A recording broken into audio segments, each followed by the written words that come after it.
I'm Meaghan Stovel McKnight. I am also a DeGroote grad. Woo woo. I graduated in 2001, so you weren't born yet, but that's okay. um, I did my honors commerce at McMaster, and since then I spent about the first 10 years of my career in the private sector and the last 12 years in the not-for-profit space. I'm married and I have two boys and a dog, and I live in Burlington. So I'm Emma. I'm in my second year of the commerce program here at DeGroote. I'm the director of multimedia for DeGroote Women in Business. I have an extremely strong passion for advocating for women and empowering them in the business world, which is exactly why I joined DWEB. And yeah, that's a bit about me. Nice to meet you, Emma. Nice to meet you too. Hi, Megan. My name is Joann Serrao. I'm also in my second year of the Honors Commerce program at McMaster. And this academic year, I serve as the Director of Advocacy, which is very appropriate for DeGroote Women in Business. So we are very excited to kind of chat with you today and learn more. Brilliant. Nice to meet you, Joanne. So just to begin, congratulations again on being recognized as one of Canada's most powerful women. Could you actually share one of the key moments or experiences in your career that actually led to this recognition? You know, so I received some of these questions ahead, and I started to think about what were those moments, because you get so busy in your day to day, especially when you're balancing personal and work and career aspirations and all those things. You don't often reflect on what are some of those pivotal moments. And I thought back to my early career where I was focusing on building skills and experiences, learning. I had great opportunities for sponsorship and mentorship from both men and women who invested in me as a young aspiring professional. I would say one of the most pivotal moments was probably when I found my why. And it was probably one of the riskiest moments in my career. So after I've had my two kids, I'd taken a maternity leave for both of them and I'd gone back to work. And that's when I knew that earnings per share wasn't going to float my boat anymore. And while I'd had great managers and great leaders, I wanted something different. And it was actually when I was at DeGroote, there was always a health program in the MBA segment that you couldn't take courses in the undergrad, but I knew that there was health and business. And so this idea of being able to use my skills for healthcare, having had a very transformative experience in a hospital, having had two children, I remember standing looking at the hospital when I was on the curb with my little newborn son. And I just said, I need to be part of that. And I need to figure out how I'm going to use my skills for that. So that's when actually I got involved as a volunteer. I joined Hospital Foundation Board. And that's when my eyes were really opened to the transformational power of business skills in healthcare. I learned that in the Canadian healthcare system, the standard of care is funded by taxes, but anything that we really aspire for ourselves and our families, things like research, innovation, expanded facilities, all of that, it comes from philanthropy. And that comes from fundraising. And that to me seemed like a fantastic opportunity to have a real impact in an area that really inspired me. So, it started me on my journey to build this core belief. Everything starts with health. When someone in your family is sick, everything stops. It doesn't matter what plans you had. It doesn't actually matter how much money you have, any of those things. If someone's sick, everything stops. And it's a real great equalizer. And I believe that healthy families foster greater, stronger communities and a greater, stronger Canada. And I found the opportunity for me to utilize my skills towards that real core belief, something that I could really stand behind. And I would say that was a real pivotal moment in my career. Amazing. Wow. Thank you so much for sharing. I feel like that's so empowering as, as a woman and as a potential mother one day. That's Yeah. so inspiring. And Awesome. kind of going back to some of the things you mentioned earlier on in your career. So as a woman in leadership, what obstacles have you faced and how have you overcome them to build your own career and lead Make-A-Wish Canada? So this one's interesting because maybe it's just from where I sit today, and I probably wouldn't answer it the same 20 years ago. Uh, I don't think of myself as a woman in business. I think of myself as a leader in business who happens to be a woman. And so I don't, my gender doesn't define me. And I also don't think gender defines any of my employees or the opportunities they should have available to them. So I am absolutely certain there have been things that weren't fair to me because I was a woman. For sure. I've been talked over in meetings. I'm sure I was passed over for promotion here or there. Um, but my vision was always beyond that. Like I don't know, I didn't let it stop me. This is not to minimize barriers that are out there, especially for women or men who are marginalized for various reasons. It's not to minimize those challenges and those barriers that are there. But to me, I just haven't ever let it stop me. I actually think for me, obstacles for women are less about those that I've had to overcome and the important role I have to play in removing them for others. I want to for me, I try to make a very safe environment where women or men on my team can tell me about the barriers that they have or the obstacles they're facing.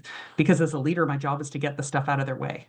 And where I have the influence and ability to do so, I want to do that because that's going to allow them to bring their whole selves to work. That's going to allow them to be able to achieve their potential. So I've absolutely faced obstacles.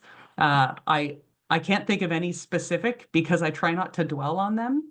I think as women and as leaders of any gender, and especially as I was a woman in leadership, because that's what I am, my job is to get obstacles out of the way for other people so that they can follow with me and behind me and beside me.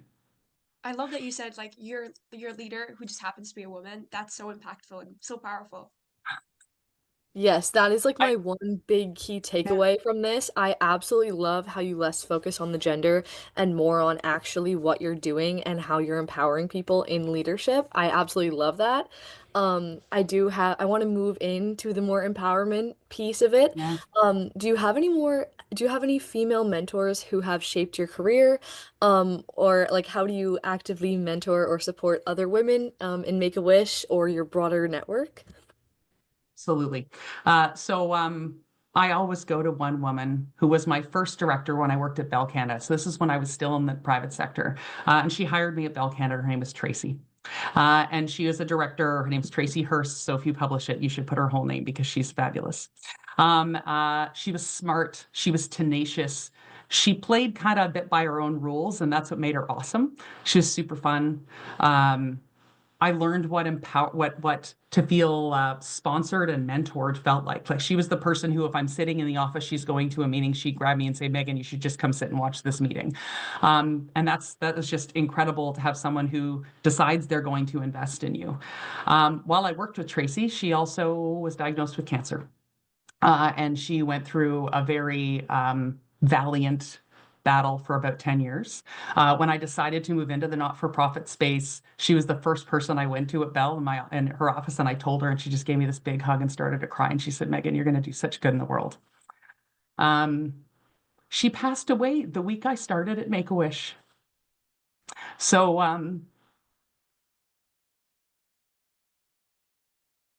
yeah, she was really special in my life, and she's with me still today. And I remember when I got this job, I'm sorry, I'm emotional, but when you ask people about people who matter to them, they're going to tell you about the people that matter to them. When I got this job, and they issued a press release, the quote I put it was that I'm so excited about this job because it allows me to be both an executive and a mom at the same time. And I remember the last conversation I had with Tracy, she said, "I'm keeping that article and showing it to my daughter." Thank you so, so much for sharing that with us. Like that is absolutely amazing to hear that someone has impacted you so much, and I can definitely see it. Um, and yeah, I'm sure she was an amazing woman. But thank you Yeah. so, so much for sharing that. I share her story often because I think it's especially I'm going to say with young professionals like you guys.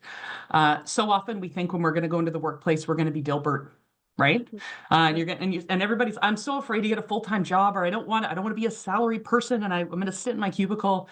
And there is so much beauty in the beautiful relationships that you can build, both as a mentee and as a mentor, in building strong communities and building others. And Tracy taught me that. And so because of those experiences, I believe so profoundly in the important role of mentorship. I developed a paid and mentorship or internship program at McMaster so that we could bring in young talent to have great opportunities like that. I started a mentorship program. I co-chaired a mentorship program being started at Toronto Metropolitan University in the science faculty. I really believe strongly in speaking at universities. And when people reach out to me on LinkedIn and say, "Can I have 30 minutes? Because I want to learn how you went from the private sector to the not-for-profit world," because no one really does that. Uh, and uh, and so I think it's so important because those relationships, like I'm sure I've been taught to do a lot of things like Excel and PowerPoint, and they make me do my job. There's no question. But the things I carry with me are things like Tracy.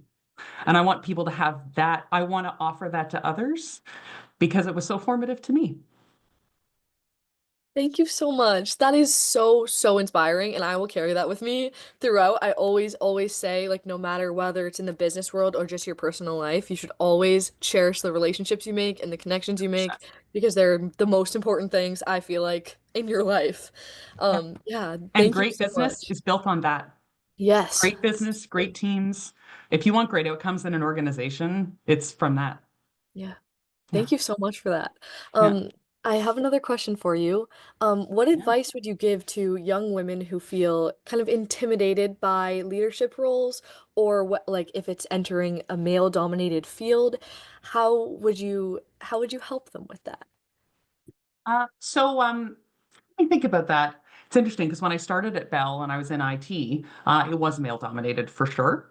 And although I had a mentor like Tracy, which made a big difference, right? My experience being in the charitable sector the last 12 years is it's actually a female dominated field, right?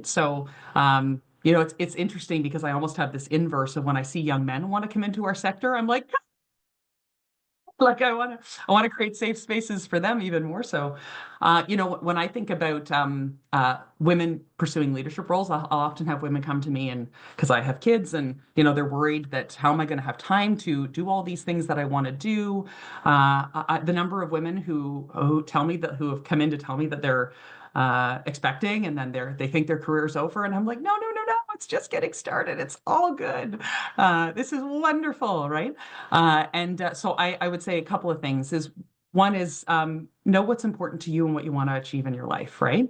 Um, and um, and it doesn't, you don't have to think it's only about answering to your boss about what about that I want the next promotion, right? Like I think you have to think about all the goals that you want to have in your life and how do you set up all the aspects of your life to do that. And then bring all those pieces with you to work. As an employee, you want to bring all those pieces. You have worth, important skills, unique perspective, all those things. I've had women who won't tell me they have children. And I'm like, we're Make-A-Wish. Why would you not tell me? Well, it's been held against me in the past. And I'm like, no, no, no, no, no. That's not okay. I am not okay with that. So no, don't you're all these things that make you a whole person, they're sources of strength and not weakness, right? But that means as leaders, we also have to create safe spaces where people can bring all of that and can say, my kid has to go to the doctor and it's okay, right? It's okay. You go and you'll get your work done. I would say if you're intimidated by leadership roles, don't be afraid to network. Go and meet people, take down those facades of feeling like it's intimidating, and just go talk to real people. On the regular, I get outreaches on LinkedIn asking people to give me 30 minutes of their time, or for me to give them 30 minutes of my time, and I do it about once a month. I say yes to them as many as I can, because it seems scary to network. I know when I was at DeGroote, it was like the number one thing they said. You got to network, and it sounded way intimidating. It sounded I'd have these like little business cards that say honors BCom '01, and I would go and in a cold way, I would go and try and network, very impersonal, very daunting. But I'll tell you, every job I've got after the first one was because of my network. Every job.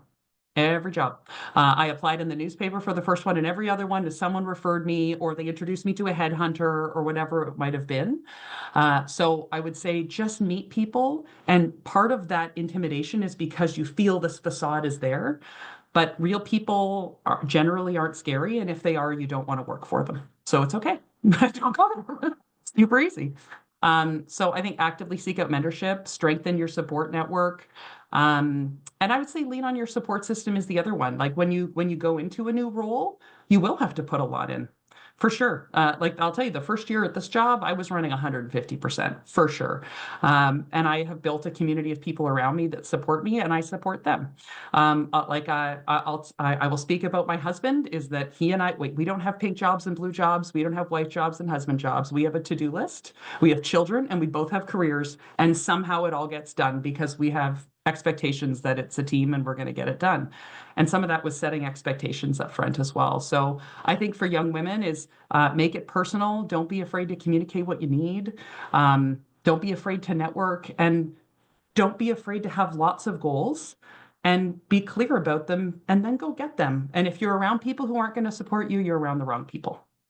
Amazing. Thank you so much for sharing. That was so impactful, so powerful.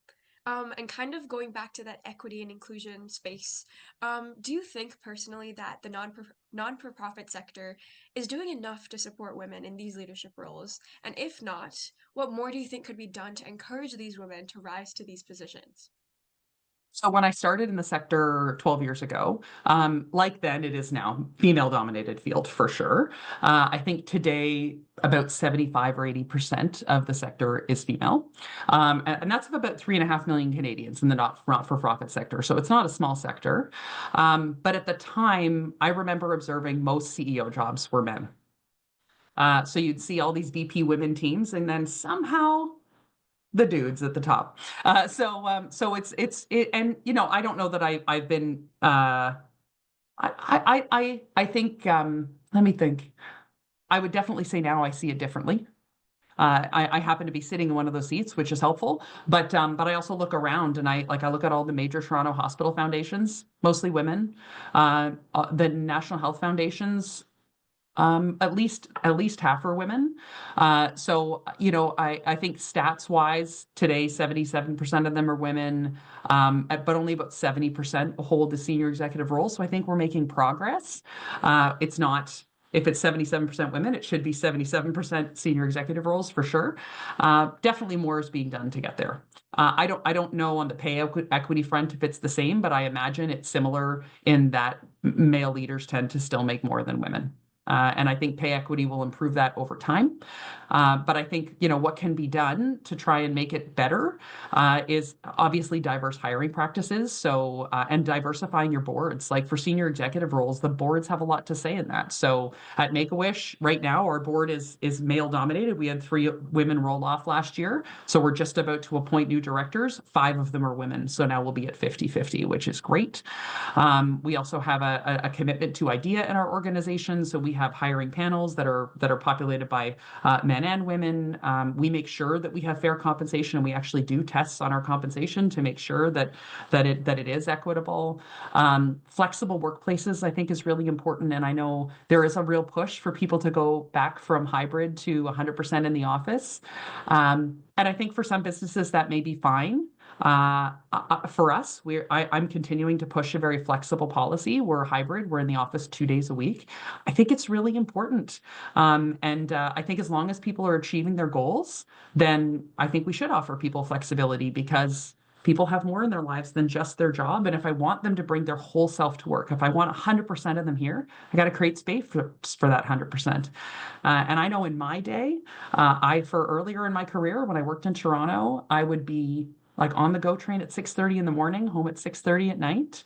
I didn't see my kids when they went to school in grade 1, 2, and 3. My husband took care of getting them to school. Since the pandemic, one of the very small silver linings of the pandemic, I work from home 2 or 3 days a week. So when they come in the door, they can give me a hug.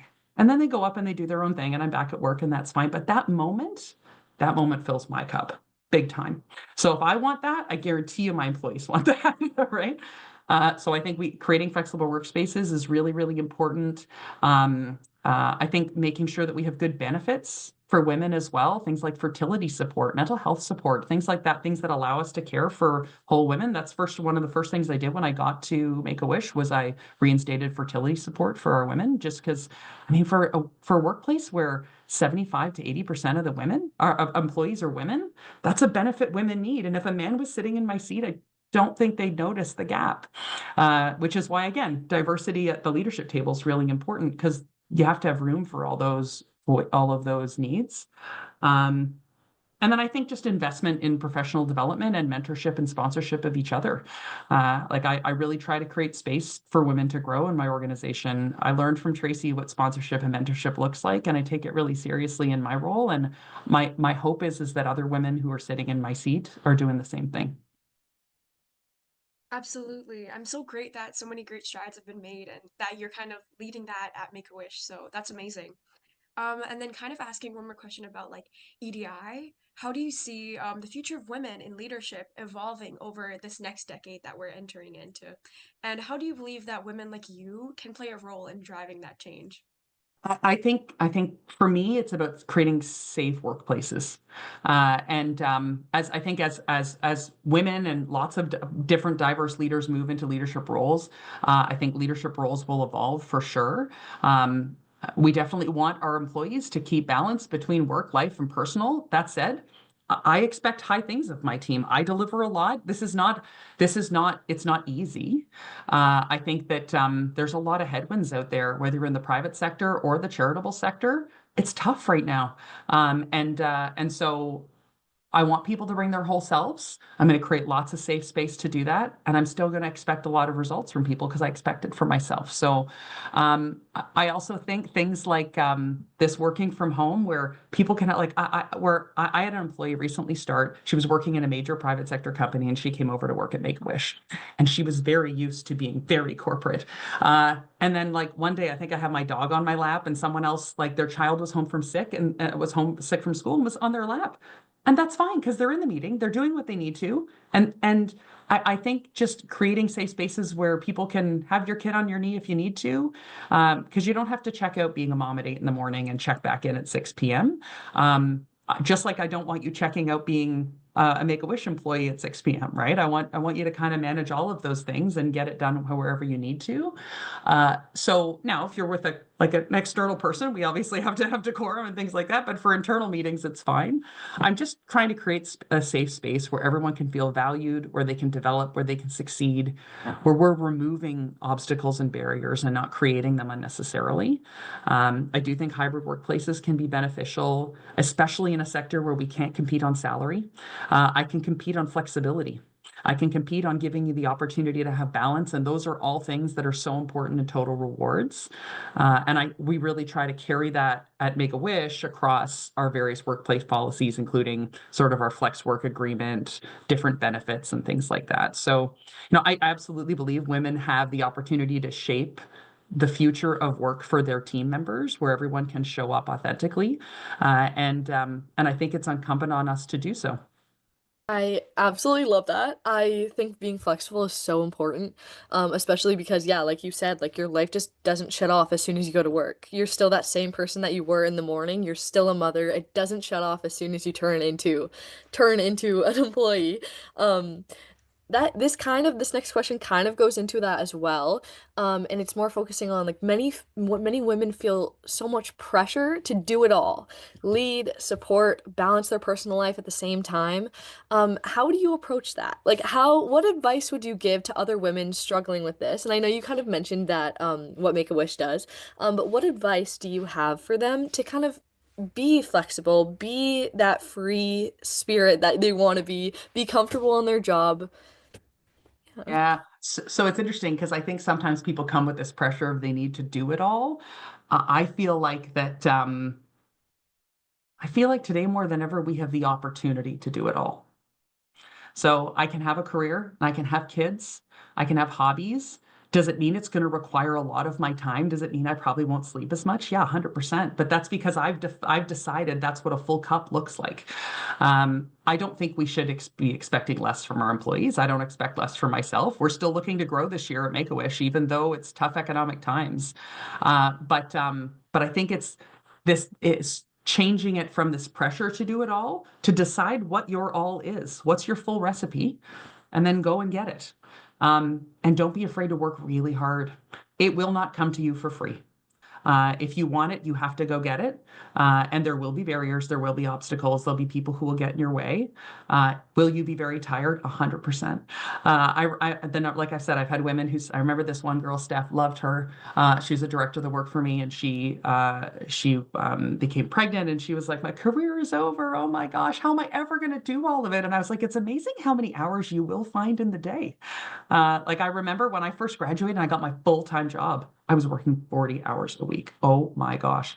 I can't join a gym. Where would I find hours to go to the gym? I'm working full time now, right? Here I am 20 years later, and I somehow have children, a dog, I travel, I go to the gym. Like you find the time if you value doing it all. You find the time because it's important to you, but it will not come to you on a plate, and it will be very hard. But it's because you want it. It's very fulfilling. I am very tired. I'm not going to lie, but that's okay because I'm so filled up with the choices I've made, right? Like I love my kids, I love my family, I love my career. I absolutely love it. So I have the opportunity to do it all, and for that, I'm very grateful. I love that. Again, I know I've said this a lot, but I will take that with me.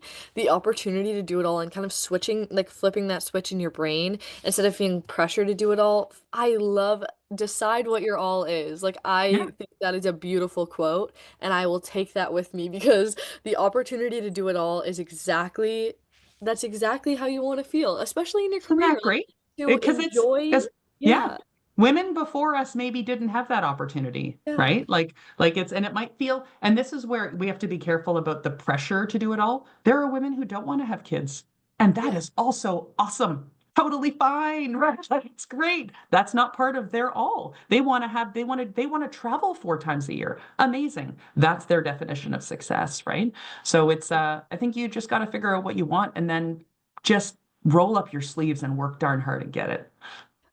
Oh my gosh, I love that. And then kind of moving into the more like recognition of achievements, both within your organization and society at large. How do you find like what's the importance of recognizing and celebrating women's achievements? And how does International Women's Day play into that conversation? It is always important to celebrate wins, no matter big or small. There's sometimes it can be a very hard week, and just calling out a little win that's on the team can be all that you need to have wind in your sails. And I think that's sort of, I think it's something I'm constantly trying to put into my day, even if it's just a little, send out a note to someone to say, hey, great job on that call or whatever. It's amazing when you don't expect it, how much a small celebration can have such a big effect. Absolutely, work needs to be done to continue to achieve equality. We're not there yet. Not just for women, but for many areas where people are marginalized. And when you read the news today, I'm going to say it's even more important today, given the changing landscape out there than it's been in recent years and possibly, in a long time. I think it's very, very important for us to celebrate women's contributions, and not just on International Women's Day, but all year long. It's important to mentor and sponsor others, remove obstacles, create space for people to shine, because to me, that's leadership. When you can create space for people to lead and grow and shine, isn't that like that's a great day at work, man. That's a great day at work. So I think International Women's Day is a day for us to shine a light on these things for sure, not just symbolic, but really call to action to continue to support each other as women, and to continue to drive towards equality in the workplace and in society at large. I love that. Thank you so much. I think it's so important to people work harder when you acknowledge their achievements. Like I've found, even in when I was 15 and I had my job at Sport Check, when they would recognize me and they would just say, "Congratulations! Like you did this. You got this many Jumpstart donations." Um, 100%. it's so easy to be motivated by that and just to feel gr good and still want to do it and you become a better worker at doing it. Yeah, it's so important to recognize achievements and I love how you said that. People want to be seen, and not because they necessarily want to be, at the top of the mountain and lauded and all those kind of things, but we're all human, right? And I honestly believe every single one of our employees, just like you, Emma, when you were at Sport Check, people want to show up and do a good job. They do. And so you got to acknowledge it when they do, for sure. It doesn't always have to be a home run. Even a base hit deserves an applaud once in a while. Thank you so much. I feel so inspired right now. It's kind of buzzing throughout me. So thank you so much, and thank you for your time. We know that you're a very busy woman and leader. So thank you so much. So thrilled that you're feeling good, Joanne. That's awesome. Yeah, I want to say the same thing. I just want to reiterate what Joanne said.